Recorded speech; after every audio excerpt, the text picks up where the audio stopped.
네, 인천 청년 세상이 보이는 팟캐스트 인세팟 진행을 맡은 은교입니다. 오늘 함께할 3명의 패널 소개해드리겠습니다. 네, 기용입니다. 네, 안녕하세요. 밥입니다. 안녕하세요. 머루입니다. 네, 오늘은 이제 3명의 우리 청년들과 함께 좀 새로운 형태의 오늘 방송을 진행해 볼까 하는데요. 오늘 저희가 2권의 책을 읽고 같이 얘기할 수 있는 주제를 뽑아봤습니다. 그 2권의 책은 82년생 김지영 그리고 우리는 모두 페미니스트가 되어야 합니다 라는 2권의 책입니다. 좀 얇은 책이기도 하고 또 읽기에 부담되지 않는 그러한 내용이라서 우리가 짧은 시간에 이 2권의 책을 읽었는데요. 오늘 이제 3명의 패널들과 이 책에 대한 내용과 함께 또 이 책에서 담고 있는 또 중요한 주제를 함께 논해보도록 하겠습니다. 먼저 이 책 다 읽으셨나요? 네, 저는 다 읽었습니다. 네, 그럼 이제 간단하게 이 책에 대한 읽고 인상적이었던 내용, 이건 좀 남더라 하는 내용들 한번 가볍게 시작해 볼까요? 빨리 해야겠다 내가. 저는 이거를 82년생 김지영을 이게 서술 방법이 그 의사가 환자 에피소드다 하면서 얘기를 하잖아요. 그래서 의사가 이거에 대해서 되게 안타까움을 느끼는데 그 의사도 결국에는 그런 아내한테 하는 행동이라고 해야 되나, 마지막에 굉장히 그런 82년생 김지영 씨를 만들 수밖에 없었던 그 사회에서 자랐던 사람으로서 행동을 하더라고요. 그거에 익숙해져 있고 문제의식을 느끼지 못하고, 그리고 마지막 결국에는 그거에 대한 해결책이 안 나오고 끝나요. 그래서 그런 것들을 보면서 그런 게 가장 기억에 남았던 것 같아요. 되게 좀 안타깝게 끝났고 이게 근데 현실이지 않을까, 현실이다라고 하는 문제의식을 갖고 82년생 김지영을 읽었던 것 같아요. 그다음에 우리 밥. 저는 우리는 모두 페미니스트가 돼야 됩니다. 저 책을 좀 인상 깊게 읽었는데 저 책은 실제로 저자께서 어디에서 강연을 하신 내용을 이제 그대로 이제 책으로 조금 이제 옮기니까 참 편집을 좀 해서 책을 이렇게 얇게 낸 거예요. 그래서 이거는 실제로 이거 저자께서 이제 직접 경험하신 여성으로서 느낀 이제 성적 불평등이라든가 사회에서 느껴지는 시선, 이런 것들을 이제 자신의 입장에서 옳지 않다라는 목소리를 내면서 에피소드 형식으로 적어주신 글인데, 저도 이거 보면서 되게 느낀 게, 저는 저희 나라만 이제 성평등이 좀 심한 줄 알았어요. 근데 그게 아니라 사실 다른 나라를 보면 저희 나라보다 더 심하게 이제 여성 많은 걸 누리려고 해서는 안 돼, 좀 얌전히 있어야 돼, 욕심이 있어야 돼, 남자한테는 져줘야 돼, 이런 식의 이야기가 나오는 거 보고, 요즘에도 저런 식으로 생각을 하는 곳이 있구나, 아직까지 성차별이라는 게 이렇게 큰 문제로 대두되는구나 하고 느꼈던 것 같아요. 사실 이제 이 2권의 책은 어떻게 보면 남성들이, 우리 남자 청년 패널들이 어떻게 읽었는지 사실 저는 좀 궁금한 책이었는데, 우리 지금 유일한 여성 패널이죠. 네. 아니, 제가 원래 책을 2권 다 읽고 싶었는데 기욤님께서 82년생 김지영을 꼭 읽었으면 좋겠다. 제가 그래서 먼저 그걸 읽다가 이제 우리는 모두 페미니스트가 되어야 합니다를 못 읽었는데, 제가 말하고 싶은 게 우리는 모두 페미니스트가 되어야 됩니다. 그 뒷면에 있더라고요. 여자든 남자든 우리는 모두 지금보다 더 잘해야 합니다. 이게 이제 네네. 제가 느낀 점이었고, 네네. 82년생 김지영 같은 경우는 정말 제가 사는 삶과 비슷한 부분이 많더라고요. 근데 저는 오히려 이렇게 이상하다고 생각하지 않았던 지점들이 점점 나이가 들면서 이상해지고 불편해지는 그런 것들이 있었는데, 82년생 김지영 역시 또 그랬고, 이게 내가 어느 순간 일상의 것들이 낯설어지는 그런 것들을 소설을 통해서 또 확인을 하다 보니까 약간 좀 당연하게 느끼지 말아야 되고 감사하게 느껴야 되는 것들이 되게 많아질 수 있는 책이라는 느낀 점이 있었죠. 지금 이제 이 책은 하나는 이제 소설의 형태이고 하나는 이제 자기의 어떤 경험담, 지인과의 경험담 이러한 내용을 가지고 쓰여진 책인데, 사실 이 소설로 쓰여진 책 82년생 김지영도 사실 우리의 삶과 굉장히 삶 속에서 많이 보고 많이 겪었고, 또 나의 지인이 또 내가 경험한 그런 내용들하고 크게 다르지 않은 내용들이거든요. 우리 주변에서 이렇게 목격한 어떤 성적인 불평 등 불평등의 내용들 경험한 것들 혹시 너무 있을까요? 많죠. 사실 예. 너무 많고 8년 그러니까 저를 생각을 했을 때 우리 집에서 이런 차별이 있었을까라는 고민을 해봤을 때 그래도 제가 느끼기에는 조금 과한 편은 아니었던 것 같아요. 그리고 제가 82년생 김지영을 보면서 제가 어머니 생각이 많이 났어요. 어머니는 63년생이신 한데 어머니가 이러한 환경에서 자랐기 때문에 그러니까 되게 주눅들게 자라셨거든요. 근데 저는 사실 그 영향을 되게 많이 받아가지고 어렸을 때 주눅이 되게 많이 들어 있었어요. 그래서 어머니에 대한 원망이 사실 되게 있었는데 그런 거를 읽고 어머니가 이렇게 자랐다는 거에 대한 공감이 되고 하여튼 그런 영향도 있고 저희 누나가 되게 애교가 많아요. 그리고 저는 되게 주눅 들었고 되게 예의 바른 아이로 어렸을 때 자라가지고 할머니 집 이렇게 가면 누나는 막 삼촌들한테 애교 부리고 저는 되게 네 하고 조용히 가만히 있고 이렇게 자랐기 때문에 저는 누나가 사랑을 받으면 받았지 안 받았을까 이런 생각을 했었어요. 근데 생각을 해보면 저희 할머니가 되게 불자시거든요. 그래서 손자들만 태어날 때 그 불교에서 날짜를 받아서 태어난다고 하거든요. 그래서 개띠는 온유월에 태어나서 온유월 개띠 뭐 이렇게 되게 좋은 게 있다 해서 저는 그런 걸 했고 그러니까 모든 손자들만 그걸 했고 손녀들은 날짜를 받아서 태어나는 것도 없었고 그리고 할머니의 말을 되게 이제 요즘 핫하기도 하고 이걸 읽었기도 했고 그 설에 봐서 봤는데 할머니가 그런 얘기 되게 많이 했어요. 요즘은 여자가 너무 기가 세가지고 여자가 너무 기가 세 이런 얘기 너무 많이 하시더라고요. 그래서 내가 인식하지 못했는데 그런 게 되게 많구나 이런 거 한 번 더 읽어보면서 그런 감수성을 깨달았던 것 같아요. 사실 그 제가 우리는 모두 페미니스트가 되어야 합니다라는 책만 읽었는데 이 책에서 인상 깊게 그 봤던 부분 중에 아까 말씀 못 드린 부분 중에 하나가 이 사회는 남성한테도 폭력을 가하고 있다라는 부분이었어요. 제가 이 부분을 왜 인상 깊게 느꼈냐면 얼마 전에 명절이었잖아요. 그래서 가족들이 다 모여 있는데 이제 뉴스 같은 데서도 많이 보이는 부분이에요. 이제 남자분 식구들은 다 의자에 앉아 있고 이제 큰 식탁에서 이제 밥을 먹고 있는데 이제 요리는 이제 그 여성분들이 하시고 그 여성분들이나 아이들은 이제 작은 식탁에 모여가지고 따로 옹기종기 거기서 밥을 먹고 제가 갔을 때 식구들이 모일 때도 그랬거든요. 근데 그때 분위기가 되게 그랬어요.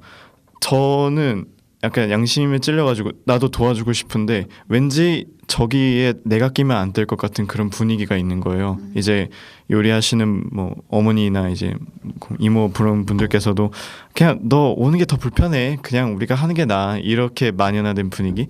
저는 이런 사소한 일상 속에서도 남자랑 여자가 지켜야 될 자세에 대해서 뭔가 고정관념처럼 대한민국에 좀 뿌리가 깊게 박혀 있구나 아직 그런 생각이 들었거든요. 거기에 지금 이제 2명의 남성 패널들은 동의를 하고 있는 거죠. 그런 만연해진 또는 그냥 당연하게 여겨지고 있는 여성에 대한 불평등의 네. 부분들 네, 그런 동의를 것들을 합니다. 이미 한국 사회나 한국 사회가 아닌 이 전 세계적으로도 여전히 그러한 현상들이 만연되어 있다. 네. 또 당연하게 우리가 그걸 받아들이고 있다. 크게 네. 문제 의식 느끼고 있지 않다는 거에 대해서 지금 우리 이제 남성 청년 패널들도 동의하고 있고, 네. 예, 문제 의식도 갖고 있는 거죠. 네, 그렇죠. 그럼요. 그렇다면 우리 머루는 좀 더 이제 연식도 있고 연식이라고 하니까 너무 82년생 김지영과 가까이에 있는 비슷하죠. 아는 누나가 82년생. 저는 솔직히 좀 20대 졸업하고 처음 회사 취업했을 때 커피 심부름에 놀랐어요.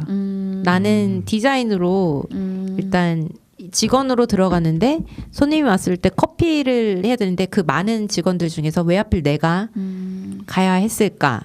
그리고 앞으로 커피 담당은 너야 이렇게 약간 느낌 그런 것도 되게 어색했고 또 갑자기 막내로 들어가서 그런 건지 모르겠지만 뭔가 청소라던가 그런 뭔가의 그 정리 있잖아요. 그거를 왜 내가 해야 되지? 이런 느낌이 들었어요. 회의할 때도 뒷정리 내가 그런 느낌.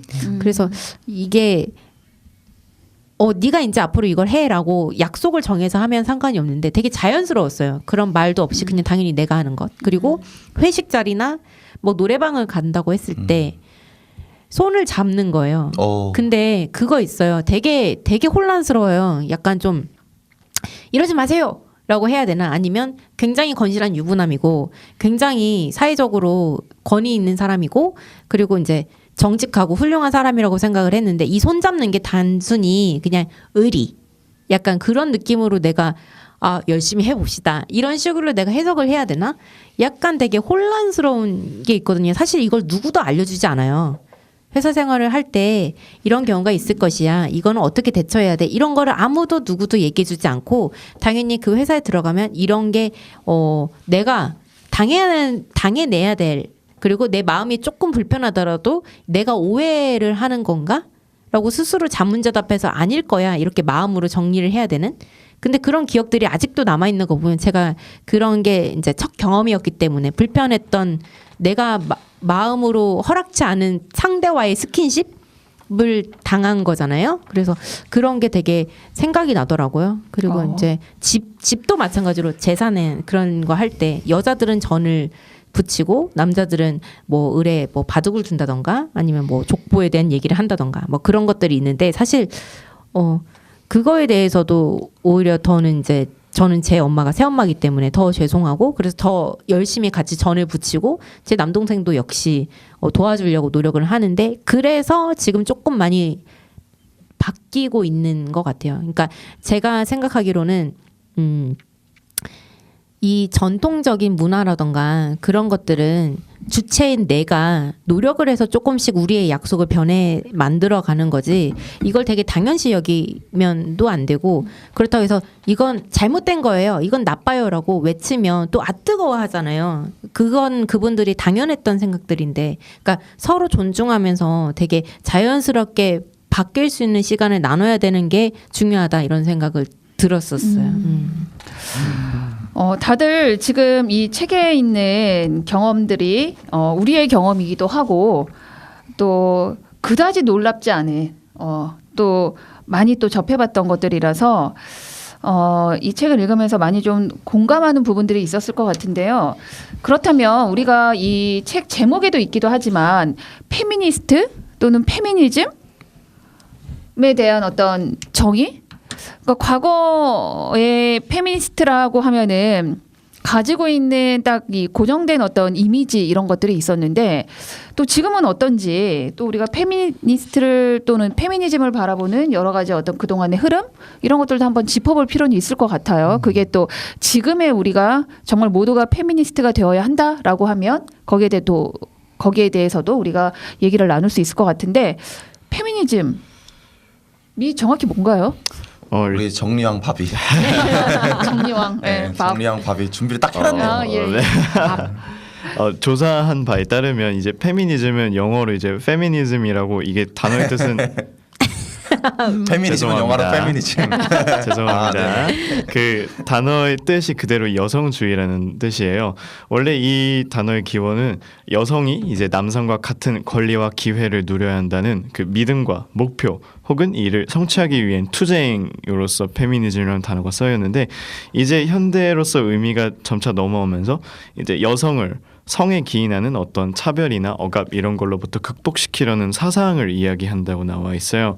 사실 페미니즘은 되게 기원이 오래됐는데 왜냐하면 예전에 이제 남성주의와 남성이 권력을 많이 가지고 있던 그 시절부터 그 여성의 참정권, 여성이 이제 의무교육을 받고 법적 지위를 획득하는 것, 그리고 성폭력의 예방과 성교육, 그리고 복지, 사회복지와 환경보호, 뭐 노동환경 개선, 뭐 등 해가지고 여러 가지 일들로 오랫동안 성과를 만들어낸 그런 거죠.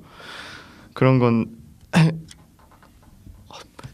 왜 그래 정리왕 바뀌었어. 정리왕 진정해. 정리할 수 있어 너는. 그래서 페미니즘의 역사는 이렇게 되어 있는데 현재로서 나타나고 있는 양상은 이래요. 되게 역사와 전통이 오래됐기 때문에 다양한 분파와 다양한 종류의 페미니즘이 있거든요. 그래서 다루고자 하자는 학술적인 깊이가 되게 깊기 때문에 저희가 그거에 대해서 다 다룰 수 있는 부분은 아니고 저희가 지금 와서 볼 수 있는 거는 이제 아직까지 사회적으로 만연하고 있는 이제 성적인 차별과 이런 것들로부터 그 평등에 대해서 의식을 고취하는 그런 목적과 수단으로서 나오고 있는 것 같습니다. 여성에 대한 억압이 지금 존재하고 있기 때문에 양성평등으로 가는 길에서 여성에 대한 그런 억압과 이런 것들을 먼저 해결하려고 가는 게 지금의 페미니즘의 추세이지 않을까? 네. 라는 근데 생각이 이제 저는 이제 옛날 사람이니까 아, 네. 요즘 사람이 자칭 아니라서 옛날 사람. 네. 사실 이제 페미니즘은 굉장히 과격한 하나의 그런 운동처럼 보는, 물론 이제 남성의 시선이기도 했겠지만, 그러니까는 당연한 걸 요구하는 것이 아니라 왜 여자들이 여자의 권리를 이렇게 강하게 주장하느냐, 굉장히 센 여자, 과격한 여자들, 그 독특한 어떤 소수의 그러한 사람들이라고 이제 보는 시선들이 좀 있었거든요. 근데 이제 이 제목을 우리가 봤을 때는 우리는 모두 다 페미니스트다라고 했을 때는 그런 의미의 페미니스트는 절대 아닐 것 같고. 근데 그런 인식에 대해서 저 나름 공부를 했어요. 사실 저는 여러 가지 운동이나 이렇게 이런 사회 현상에 대해서 올바른 길로 이끌어가기 위해 주장을 하는 거에 되게 자신이 있었는데, 그 자신감의 근거가 뭐냐면 내가 말하는 감수성이 낮은 감수성이다였어요. 그러니까 저는 사실 사회가 흘러가는 방향에 대해서 어떻게 생각을 하냐면, 얘기 길어질 것 같은데 제주도에서 그런 얘기 들었어요. 노조 안 만드는 게 어떻게 생각하냐. 그래서 그 얘기 왜 했는지 기억 안 나는데 제가 이렇게 있다가, 형, 노조 안 만드는 거는 용기 없는 거 아니에요? 제가 이랬어요. 근데 거기 있는 사람이 오 이러면서 저한테 한 얘기가, 자기가 삼성에 다니는 친구가 있는데 그 사람들은 노조를 원치 않아서 협의체가 있대요. 그러니까 노조에 대해 부정적인 인식이 현실에서 존재하기 때문에 우리 회사가 잘 보였으면서 협의체가 있다는 거예요. 그래서 제가 그 소리를 듣고, 내가 인정하지 못하는 감수성이 있구나. 내가 생각하지 못했던 부분이 있구나. 근데 당연하겠죠. 제가 모든 생각을 다 하면 민주주의에서 토론이 할 필요가 없잖아요. 한 명이 다 생각을 하면. 근데 그렇게 하면서 그 대신 제가 자신감이 있었던 게 뭐냐면, 그 대신 제 기준은 낮은 감수성이에요. 그 사람들은 노조가 생긴다고 해서 삶에 큰 영향이 있지 않은데, 노조가 없어서 정말 삶을 영위하지 못하시는 분들도 있거든요. 그래서 제가 그 다짐을 한 게, 나의 감수성이 낮은 감수성이기를 이렇게 바라고, 나의 감수성이 낮은 감수성이다 사회에서 보통 해가지고 되게 주장이나 이런 거에 대해서 힘이 있었는데, 페미니즘을 오늘 다루기로 했잖아요. 근데 저는 정말 낮은 감수성이 하나도 없더라고요. 저는 그런 여성들이 느끼는 여성 혐오의 대상이 돼서 표적 그런 범죄라고 했는데, 저는 남자기도 하고 남자 중에서도 등치도 커요. 네, 저 옛날에 그 집에서 골목길 하는데 뒤에서 봉고차가 계속 따라온 적이 있거든요. 10분 정도. 왜? 저도 이유는 모르겠어요. 그래서 장난으로 나를 표적했다가 등치가 커서 도망간 거 아닐까 이 생각을 했는데, 보통 여자들 뒤에 따라오면 정말 예전에 많았던 인신매매? 그때가 한참 또 공고차. 공모자들 나오고 이래가지고 그런 시기였고, 공고차. 제가 페이스북으로 그런 거만 보고 있었어요. 그래서 와, 무섭다 했는데, 근데 사실 좀 그때도 그렇게 안 무서웠어요. 와. 나는 그러니까 저가 이만큼 감수성이 없는 거죠. 하여튼 얘기가 길어질 것 같아서 서론이 길어졌는데, 사실 그래서 어떻게 제가 됐어요? 계속 10분간 따라왔지만. 그러니까 이거를 제가 가고 있는데 뒤에 봉고차가 있는데 노래를 듣고, 노래 좋다. 근데 봉고차가 있네. 이거 약간 페이스북에서 보는 썰이랑 비슷한데. 뒤를 봤는데 제가 갔으면 멀어져야 되잖아요. 봉고차가 거리가 똑같은 거예요. 따라오면 뛴다. 이때 노래 딱 봤어요. 오케이, 시동이 딱 해서 딱 붙으면 뛴다. 뛰면은 저기 사람이 있으니까 나는 달리기가 빠르니까 갈 수 있어. 이 마인드 제가 했어요. 이 마인드 차가 내 앞줄에서 쭉 가는 거예요. 그래서 골목길이니까 뒤에 한 2명 내리고 앞에 한 3명 정도 내리나 보다. 이러면 어떻게 해야 돼? 이런 생각을 했어요, 제가. 그런 생각을 할 때는 하나도 공포감이 안 그런 들어요. 생각을 하면서, 그런 생각을 40% 하면서 60%는 아닐 거야. 이런 생각을 했던 거는 하여튼 제가 그 덩치에서 오는 자신감이라는 그럴 수 있을 것 같아요. 그런 감수성이 있었기 때문에, 그래서 제가 장난으로 그 사람들이 일당을 못 채인 거예요. 오늘 인신매매를 해야 되는데 일당을 못 채워가지고, 어떡하지? 일당 채워야 되는데, 야, 쟤 어때? 쟤 이어폰 끼고 혼자 간다. 야, 가까이 가면 갈수록 덩치가 너무 커.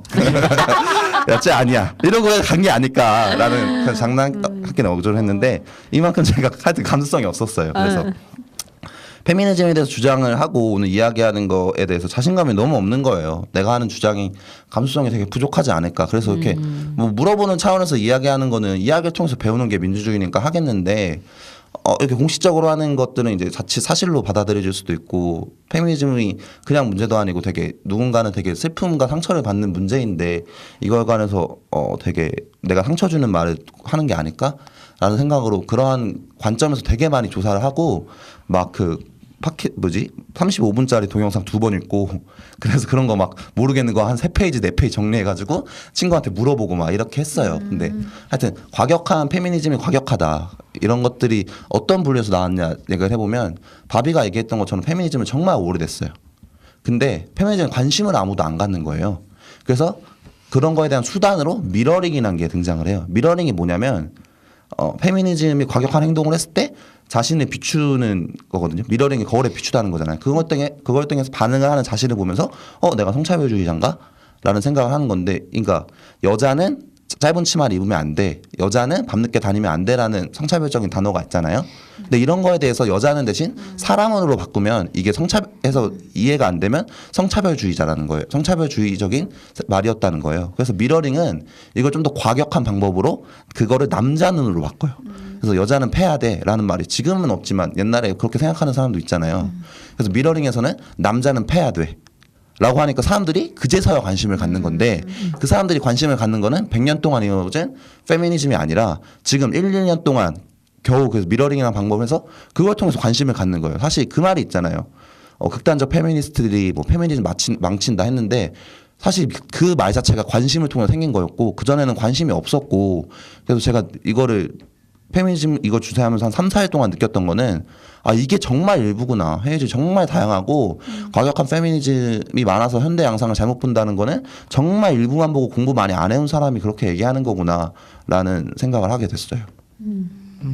얘기가 정말 길었네요. 하여튼 정말 이 한 번에 많은 얘기들을 했는데 아까 봉고차가 제일 재밌었고 그럼 등치가 좀 작지만 그래도 남성인 우리 밥은 봉고차는 무서워하는 봉고차는 무서워요?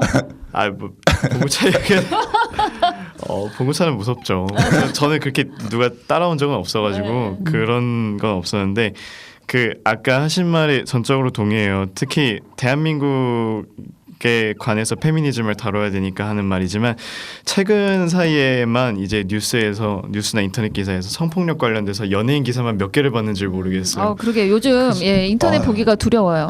맞아요. 근데 딱 이렇게 보니까 연예인뿐만이 아니라 이제 가족끼리도 이제 성폭력이 일어나고 최근에 일어난 것만 해도 몇십 건이 넘어나는 거 보니까 아직까지도 성폭력이 이렇게 만연하구나라는 생각이 들고 사실 감수성 이야기에도 어느 정도 공감하는 게 SNS에서 저는 특히 트위터나 이제 투데이 그런 쪽 좀 봤었는데 이제 연예인들이 일거수일투족이나 말 한마디 한마디 중에서 이제 좀 차별적이라고 생각하는 단어들을 누군가 지적을 하고 그게 막 RT를 타거나 이제 흥하는 걸 많이 봤어요.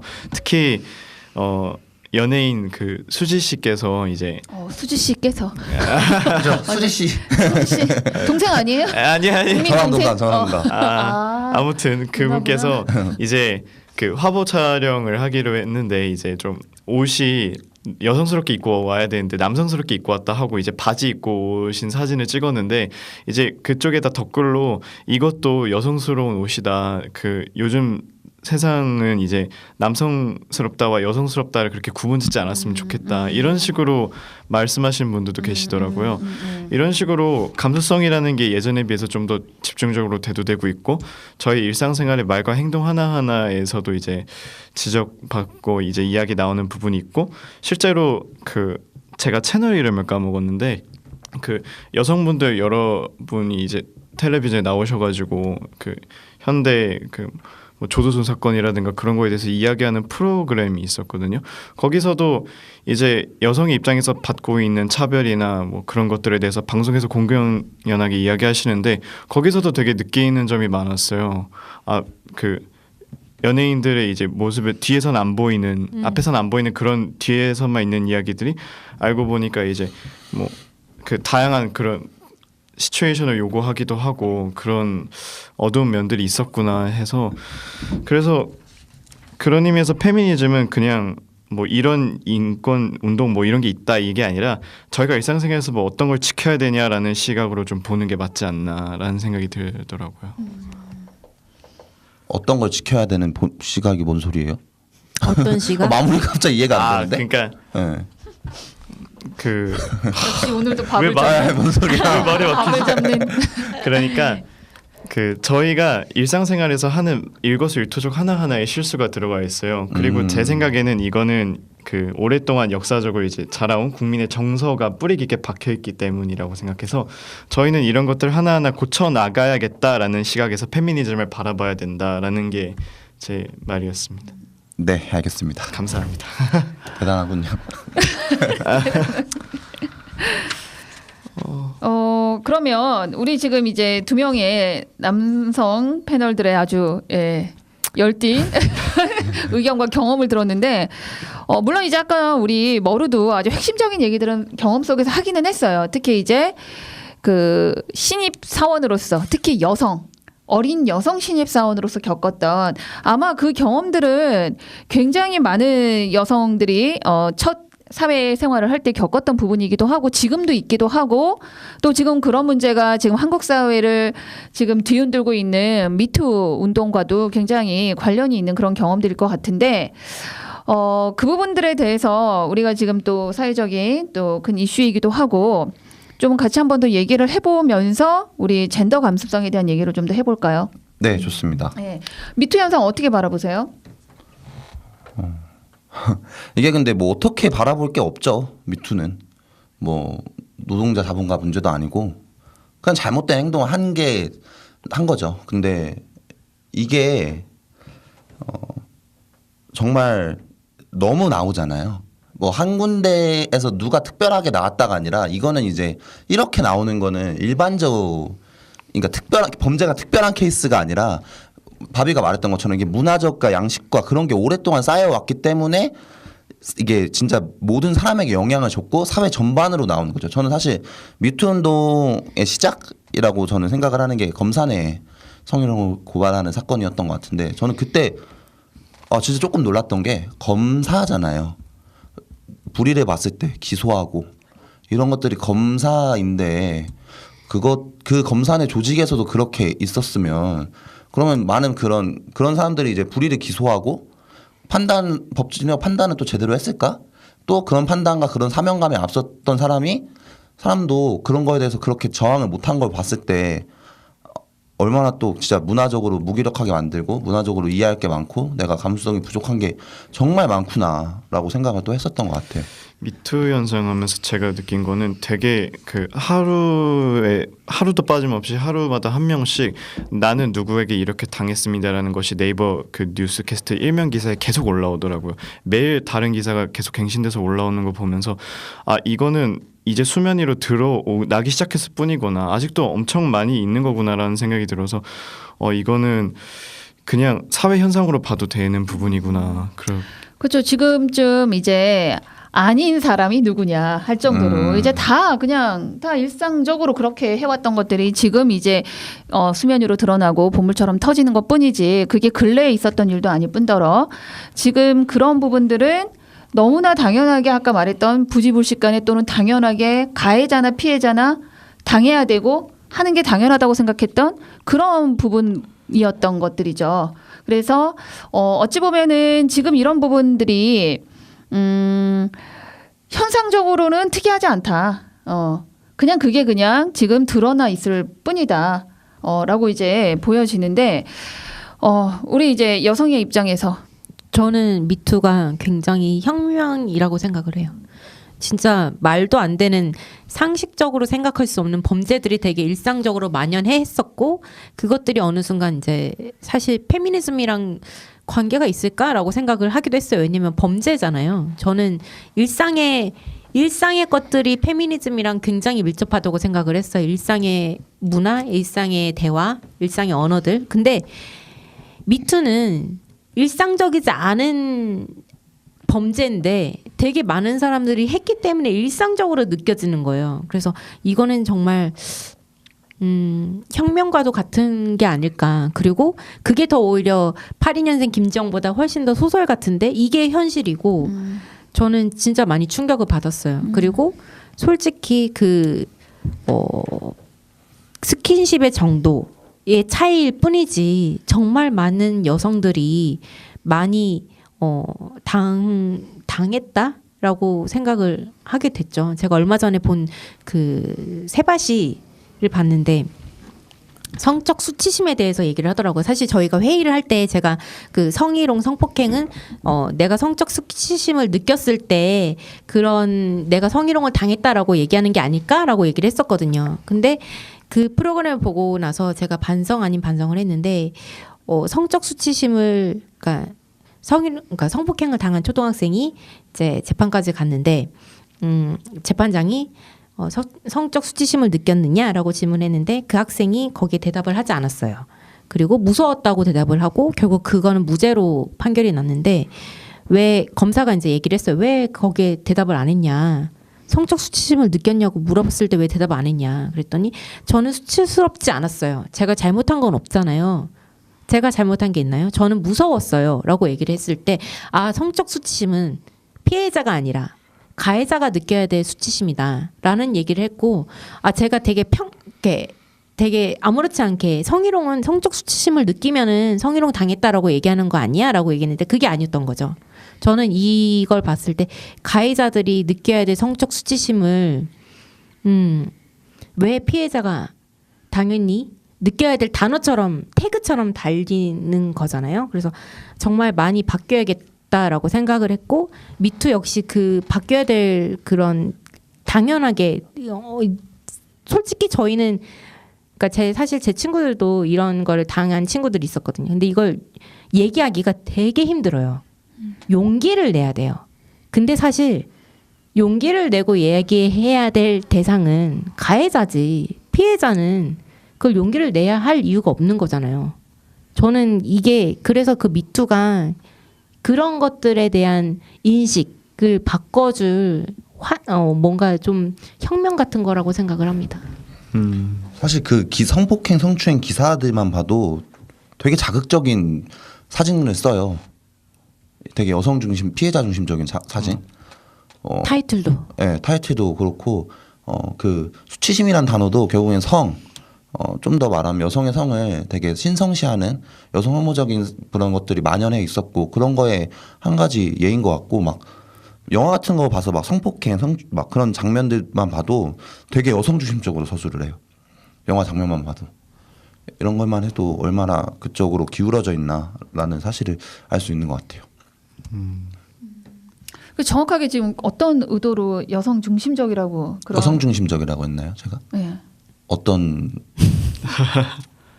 어떻게 썼죠 방금? 여성 중심적이다. 그러니까 여성 중심적으로 서술을 한다고. 그러니까 여성의 피해를 중심적으로 서술한다는 거죠.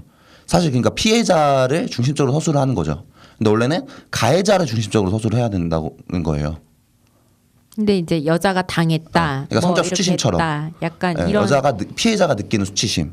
근데 사실 영화를 보면서 우리가 느껴야 될 거는 가해자의 정말 잘못된 점, 가해자의 잔악함 이런 건데 여성이 느끼는 그러한 뭐 무서움, 공포, 안 좋은 말로 수치심 이런 거 위주로 서술을 하고 있다라는 거예요. 그러니까 여전히 이제 그러한 지금 얘기하는 부분조차도 우리가 남성 중심적인 사고이고 네, 그렇죠. 그런 거죠. 지금 남성을 우리가 가해자라고 얘기를 굳이 한다면 네, 맞아요. 예. 그러니까 여성 중심적이라기보다는 남성의 시각으로 남성 중심적으로 모든 것들을 해석하고 있다. 문화가 있다. 예. 남성은 오히려 가해자의 입장에서는 굉장히 수치심을 느끼지 않고 당당한 것까지는 아니겠지만 그걸 이제 피해자가 수치심을 느끼게끔 만드는 그러한 구도. 네네 그렇게. 또 그런 거죠. 네 문제가 될 수 있는 거죠. 근데 어찌됐든 미투는 범죄잖아요. 미투는 범죄고 그거는 하루빨리 처벌을 받아야 될 문제라고 생각하는데 저는 이제 페미니즘에 대해서 그 미투가 과연 얼만큼 관여가 있을까 이거 어떻게 바라봐야 될까 좀 궁금해요.